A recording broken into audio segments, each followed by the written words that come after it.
We'll hang out and watch 227 and shit. What's up, y'all? Episode 227. Here we go. Requiem for a Tuesday. Adam Pecora here. How the hell are you? Rate, review, and subscribe. Check out the links in the description below. Listen to the show. Share the show. Do whatever. All right. We're back. Don't feel like elongating the intro for once. Isn't that a gift? All I do. I give these little gifts. I don't know what that means. Anywho, excited for this episode. I didn't know that I was going to be going into this movie, but it's a good one, folks. Really sticks with you. Makes you think. Think about it a day or two after. Sits with you a little bit. I'd like to have seen it again, frankly. Because now it's been a little too much time. I went during the week. I went on like a third. Did I go on Friday? There's no way it was only on Friday. I don't know. Eddington, great movie. We're starting up top. Cold hard facts. I'm a little off my game here. Stressful drive home. I had a lady honking at me. Did I hesitate a little bit? Sure. Justifiably so. There was a bus. People were driving in front of the bus. You know, I'm not going to just assume the bus ain't coming. Anyway, it's fine. We're all alive. I made it. Recording. But I'm a little frazzled. There's some turn situations. It was a whole deal. I thought this movie could have went a very bad direction because it was, you know, the general overview is this is a modern Western set during COVID. You know, they show that there's going to be a lot of tension, scrolling on your phone, people with the mask, the no mask, the whole thing. I thought there was a chance that this is just Aren't the No Maskers crazy as a movie for some reason? Which, you know, kind of does happen. But I thought that was going to be it. It was going to be this, like, agenda movie. Or that there was a chance of that. Because I was interested no matter what. Because I thought the teaser was that. I was teased and I was intrigued. You know, it's just doom scrolling, whole bunch of crazy shit happening. You know, you got Austin Butler's cult shit. You know, you got Pedro Pascal politician bullshit. You know, what could happen in this movie? Because they're not showing you anything. Even in the first trailer, I would say, like the first full-length trailer, still was kind of like, I don't really know what this is about. And that's a good thing. I mean, that is what a good trailer should execute. It should want you to see get you to want to see the movie without ruining any of the major details. We have gone away from that dramatically in recent years where it's like, we're going to cut up a highlight reel of all the best parts and we're going to make sure you know the story beginning to end for some reason, which I'm not a fan of. But this movie avoided all of that. And so, like a good movie would do, I went and going, what am I getting myself into here? Well, let's find out, you know, which, you know, if you have a little more curiosity going in, I feel like that does kind of enhance your experience, assuming the movie delivers. And, I mean, I don't think there's any way to have predicted what happens in this movie. So, and by the way, one last thing to add. I'm not, you know, I know Ari Aster is incredibly acclaimed and, you know, he may be in publication or even in general, I don't really know, viewed as like one of the best directors of his generation.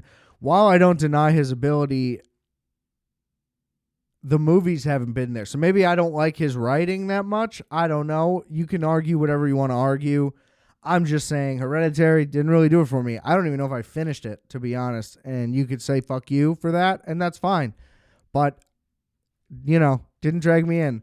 Midsommar, you know, fine. Solid.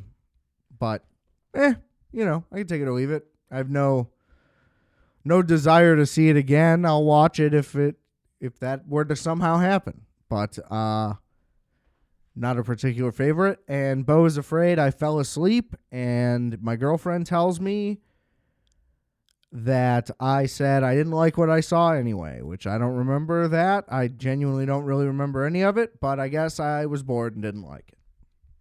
So there's that. This movie is a great encapsulation of 2020. And, you know, you hear all these like, people don't want to see this movie because they don't want to relive that. It's like, there's movies about all the worst things that have ever happened. I mean, countless movies about 9/11. World War II, you know, do we need to say more about that? I mean, yes, I'm for it, is what I'm saying. But, you know, like Vietnam, has there been enough? But that was terrible. You know, I guess the argument for COVID is that it's something everybody actually experienced. My point being, though, like, it's fine when you exploit other people's experiences, just not yours. It covers all of it. And while the story may be a little messy and jumbled and, you know, there's maybe a few things that I didn't absolutely love, I wouldn't call this like a perfect movie. And I hesitate to say it's like a masterpiece or anything like that, but it's very, very good. I already know I want to watch it again because it is both, while it nails like the think piece element of, hey, here's a piece of history. You guys remember a time like this? Remember how crazy everybody was? You know, kind of forces some reflection, whatever. Just the general themes make you think, but at the same time, it's fun and it's entertaining and it's funny. You know, you don't laugh a lot in a movie theater these days because, you know, we know about the comedy tragedy shortage thing. I was laughing, which was nice. It seemed like it was going to be a pretty serious film, which it is overall, but it's just got a little bit of everything. It is a little bit of a Western, but it's also kind of a thriller at times. It's certainly an action movie at points. It's never really quite true like horror. It is gory.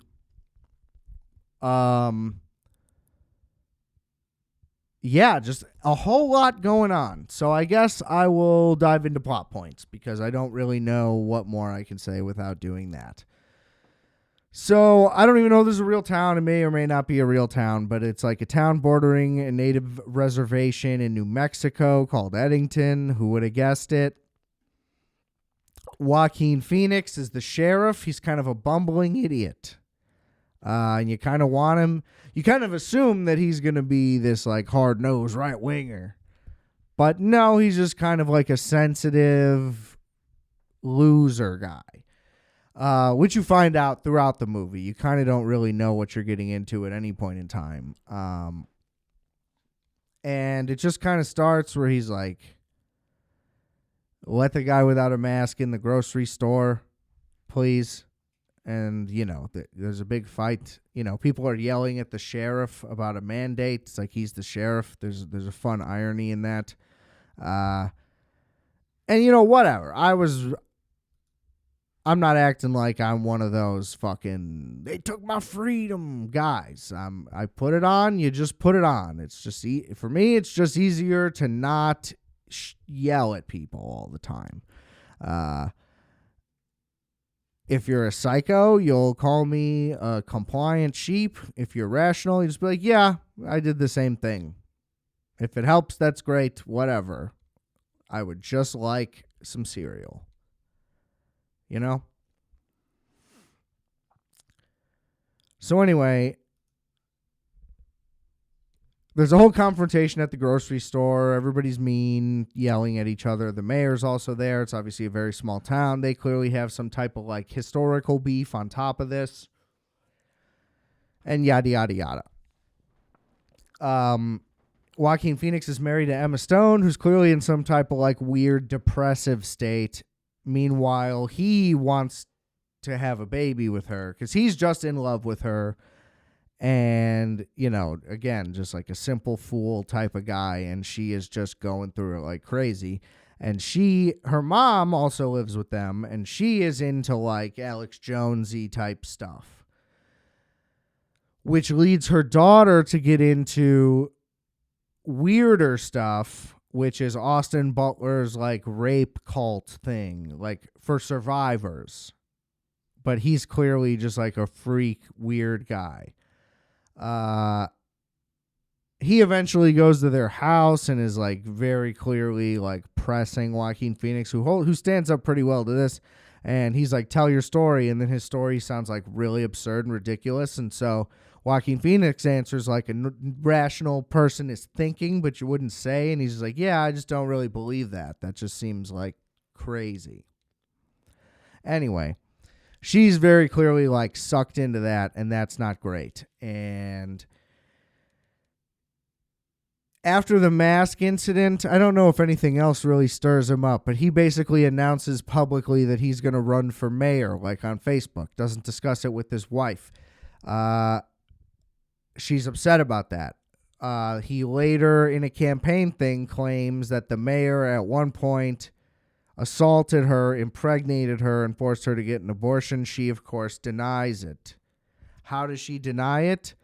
Video. So they're both just posting videos. Neither of them at either point spoke to each other about any of it.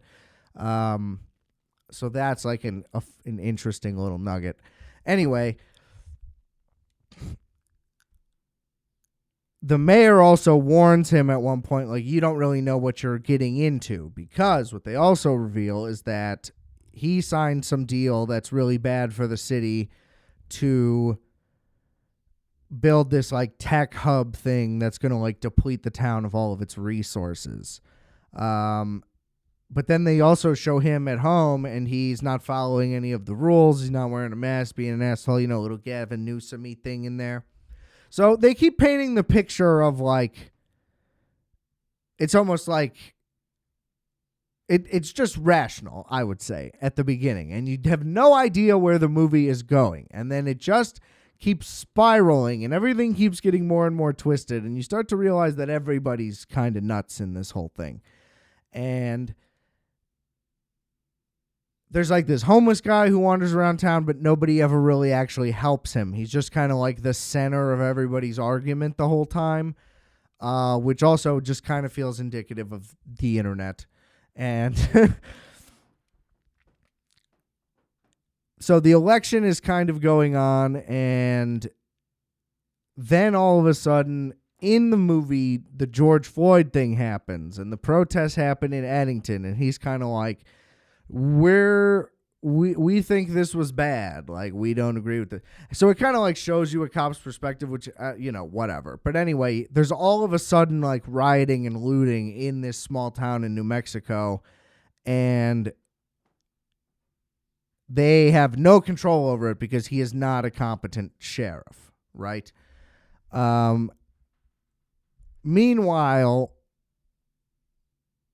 there's a lot of fun commentary too about like all these white kids, like, you know, like getting super into like anti-racist stuff. And then the kid's dad literally, like, while he's explaining this stuff, he's just like, you're a fucking retard, which was very funny to throw in the middle of the movie. And then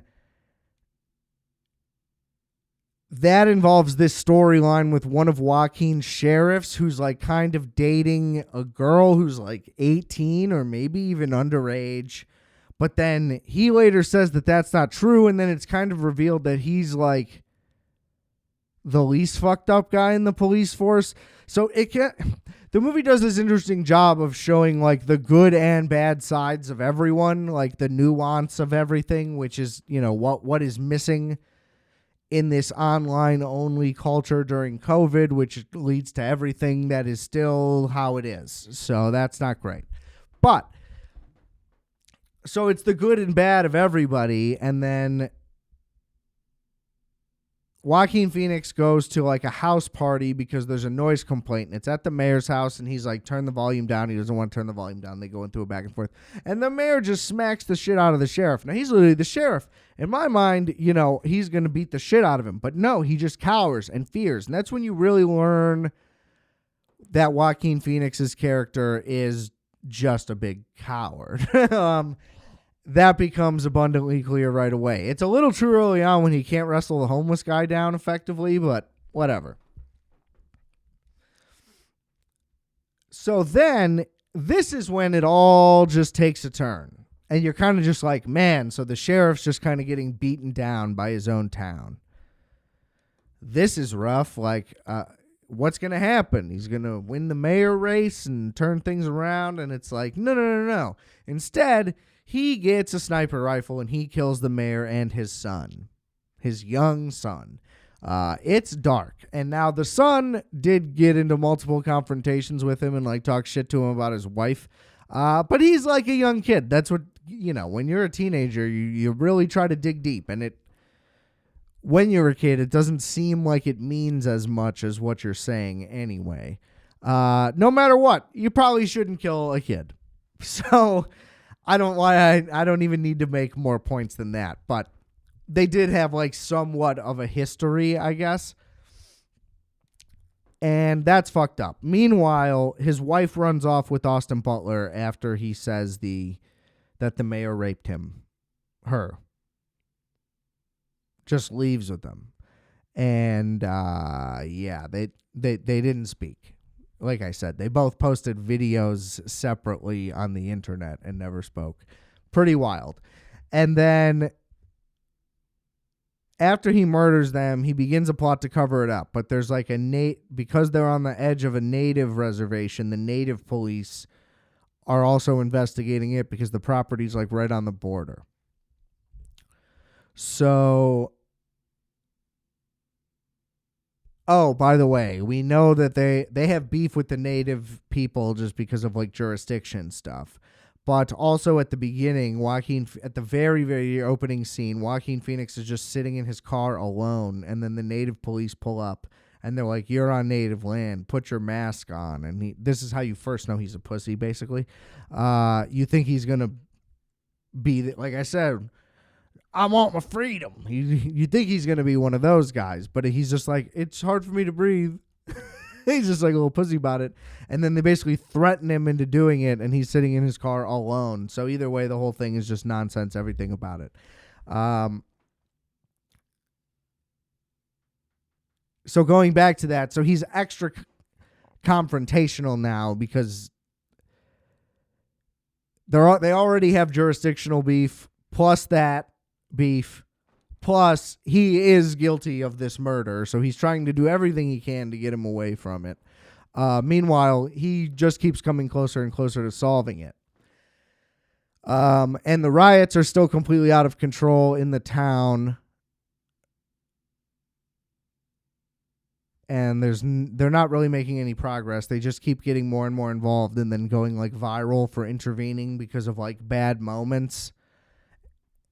And, you know, that doesn't mean that every time an incident goes viral, it was just a bad moment in a much crazier situation. That's not necessarily true, but it can be true, I suppose. And, like, there are moments where it's literally like there's so much provocation, and it's more so that he's a pussy that he's not doing anything about it. But he like grabs people's phones, all this crazy shit. And I forget, how does that even really die down? Let me think about that. Okay, right.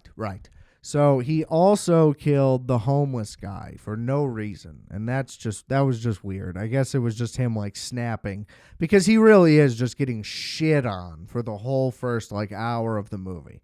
And then all of a sudden, so he stages the murder, so it's like he writes like Antifa in it, like in spray paint, like on the dude's wall or whatever. And then right after that, they just cut to a private jet of people with like fucking like ammunition and like a Black Lives Matter flag. So they're like these like crisis actors. And I think it's pretty clearly satirical, but I guess some people, of course, took this movie very seriously as like a right-wing movie, which I definitely don't think is the case.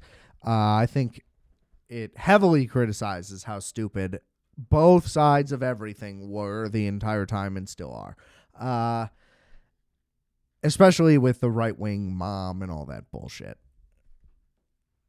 And so they cut to that, and it's just very clearly like, okay, we're the crisis actor, the people that were flown in to protest, whatever type of people. So as this happens, they land, and the native detective figures the whole thing out right as everything is coming out, like in the press and all of that. But Joaquin Phoenix is in the middle of framing his black deputy, the guy who was like maybe or maybe not dating a young child. And they completely frame him for it. But as he's locked up in the jail, all of a sudden, that's when the private jet people kick in and they kidnap that guy and they set him up as bait. And Joaquin Phoenix and the other guy who, co-conspired to set the other dude up, they think that he escaped and is like setting them up. But it turns out that he is rigged with explosives, or there's like a wire or something in front, whatever. Point is, they set off a bomb for getting too close to him, and then all hell breaks loose. And he's trying to warn them, but he has like a gag in his mouth or whatever. He's like, don't come near me. Like, this is crazy. So Joaquin runs away, and he finds them. He's being chased by people with like fucking machine guns and shit just in the dark. And he runs, he knows the route better, I guess, is the logic. So he's able to kind of like outrun them for a little bit, gets into town, breaks into the gun store, loads up. And he just kind of sprays like crazy into the dark, but also with like seemingly no skill all of a sudden, even though he was just a very talented sniper recently. But I guess you could say he's folding under like the pressure because he's a pussy. I don't know. Whatever. So he accidentally shoots the native guy's leg off, and then they fucking shoot him in the head, the people targeting him. You never see them. And after getting around for quite a while and just spraying into the dark, somebody comes at him one-on-one and just fucking stabs him right in the head. It's crazy jarring. And eventually there's like the kid who was like converted to BLM, the guy whose dad yelled at him, I told you earlier. He ends up like saving him because he happened to be in the area and like needed to hide. So he kills like the attacker. And then it just kind of like flashes forward to see like where we're at after all of this. That's kind of the end of it. And it basically reveals that the crisis actors were sent in by the tech company whose entire goal was just to make sure that they got their thing approved. So they needed Pedro Pascal, the mayor, to win the election again because he was signing all the deals already, which is why he did warn Joaquin Phoenix, like, you don't know what you're in for. It really was a deal. And then they kept showing Pedro Pascal at the meeting, at like a city council meeting, like forcing the thing through, even though there were like major concerns because of the resources. But basically the overall message there was that like the company this was going to happen one way or the other is the whole thing. So he was doing it nice and easy, which allowed him, obviously, I assume, to get a large payout as well. But it also weirdly kind of is in the best interest for the town. And like going with And basically that was his reasoning for going with like lockdowns and mandates and all this stuff too, which was like a staunch reason why Joaquin Phoenix opposed him. So clearly once he was murdered, it became clear that Joaquin Phoenix was a threat, so they needed to send in the big guns, essentially. So they win in the end. Joaquin Phoenix does end up being mayor, but he's completely paralyzed from being stabbed in the head. And so his wife's mother-in-law is now the de facto like figurehead mayor. Well, he's the figurehead, but she's kind of like the mayor, and she's just like a spewing right-wing lunatic Alex Jonesy mayor. So she feels like she won, even though the conspiracy literally happened in the town. But she got to be mayor, so she's right about her things because she proved herself right about all the other stuff in her mind by succeeding, even though it's all right in front of them and nobody's doing anything about it. So, like, that's the beautiful irony in that. And then Joaquin Phoenix gets to win as mayor, but obviously he's paralyzed and it's terrible. And all he really wanted was to have, like, a family with his wife, who ends up having a child with crazy Austin Butler. That part of the movie is underdeveloped. I feel like they cut maybe just, like, a scene or two more of him or, like, one of his videos or something. I mean, I did get the gist, but it was kind of unclear why she was so in love with him so quickly, but I guess, you know, crazy during COVID, whatever.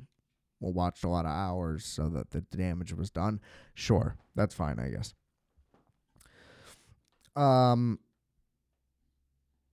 And the kid who killed him ended up being a like MAGA influencer kid, and he was like rich and in Florida and like getting laid. And he was basically just trying to get laid the whole time, and that's why it wasn't working. They saw right through it, I guess, at the BLM protest. Anyway, it was excellent. It's amazing, and that's the thing. Like Emma Stone's character technically ends up like happy. She wasn't much of a character anyway, I guess.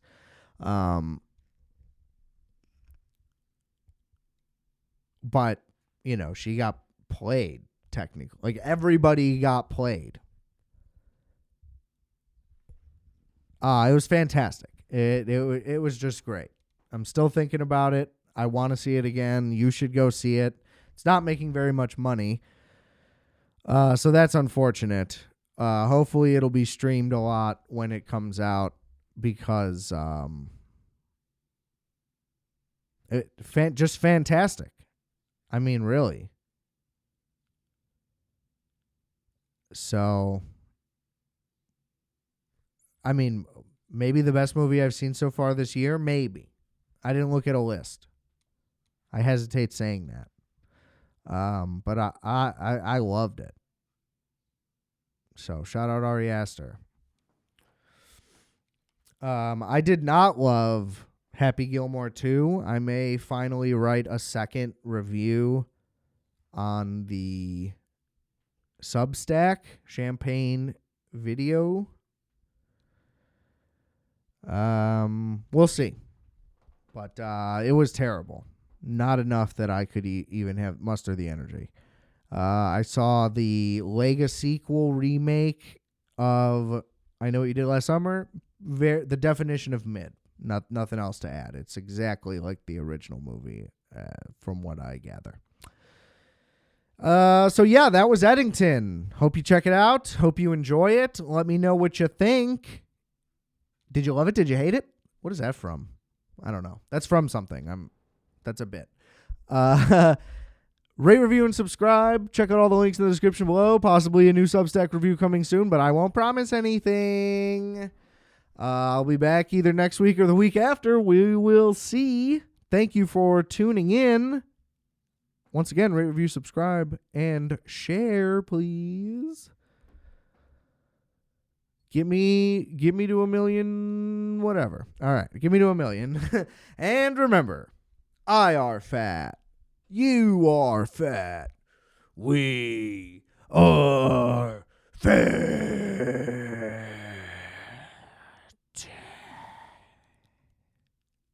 Calculator.